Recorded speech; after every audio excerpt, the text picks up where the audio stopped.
Jeigu trumpai apie savo komandos žaidimą, labai gerbiam Bobrungą, gera komanda, gerai subalansuota, labai aštri priekį. Stengiamės primesti savo žaidimą.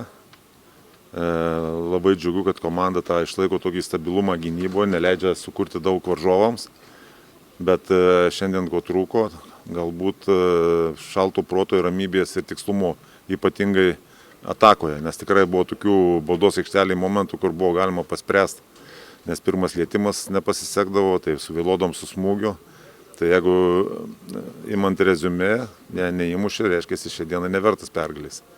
Kažko trūko, dirbsim toliau. Žinojom, kad bus sudėtingos rungtynės šiandien, Tauro gera komanda ir jie žaidžia namie labai gerai. Žinojom, kad bus daug dvikovų, akcentavomės į antrus kamuolius. Iš tikrųjų vaikinus gali pagirti, puikiai sukovojom, Tauro komanda nieko daug nesukūrė, bet iš kitos pusės ir mes atakoje nesukūrėm nieko daug, tai toks bendrai žiūrint visas rungtynės, tai galim sakyti, dėsningas rezultatas 0-0, nei Tauro komanda daug sukūrė, nei mes sukūrėm. Tokios kovingos rungtynės ir abi komandos išskyrė taikiai.